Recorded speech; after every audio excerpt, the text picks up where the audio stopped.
मला तर हलक्यात घेऊन चालत नाही. महाराष्ट्रातल्या जनतांना तर माहीत आहे, महाराष्ट्रातल्या जनतांनी तर आपला धमक बघेल. महाराष्ट्रात तुम्हाला सांगतो, महाराष्ट्रात संतोष देशमुखचा मॅटर किती दिवस चालला आहे. संतोष देशमुखाला अजून न्याय मिळाला नाही. अजून त्याची कोर्टात केसची सुनवाई चालू आहे. पण संतोष देशमुखाची इतकी बेकार निर्गुण हत्या, एवढं महाराष्ट्रात एवढं कांड व्हायला. धनंजय मुंडेचा तर राजीनामा निश्चित झाला. अजित पवार गटाचा नेता होता, त्याचा तर राजीनामा निश्चित झाला. पण आता म्हणते महाराष्ट्राच्या राज्याच्या मुख्यमंत्री देवेंद्र फडणवीस साहेब, महाराष्ट्राच्या राज्याचे अजित पवार उपमुख्यमंत्री साहेब, एकनाथ शिंदे साहेब, महाराष्ट्र महायुतीचं सरकार आलं. महायुतीचं सरकार कोणापाय आलं?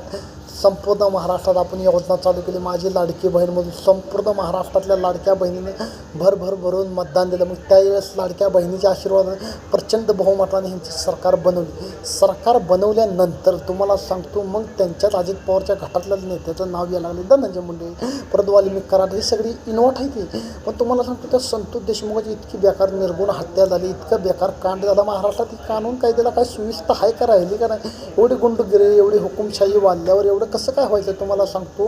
आणि महाराष्ट्रातल्या सगळ्या जनताने, महाराष्ट्रातल्या युवकांनी संतोष देशमुखाच्या पाठीशी आपला संपूर्ण मराठी समाज, संपूर्ण 18 पकड जाते सगळे आपण थांबायला पाहिजे आणि निश्चितपणे लढायला पाहिजे. हे आपण डोक्यात घ्यायला पाहिजे. पण कसं आहे, काय मजबुरी असते, काय अडचणी असते, त्या सहभागीनं आपण लढायचा प्रयत्न करतो.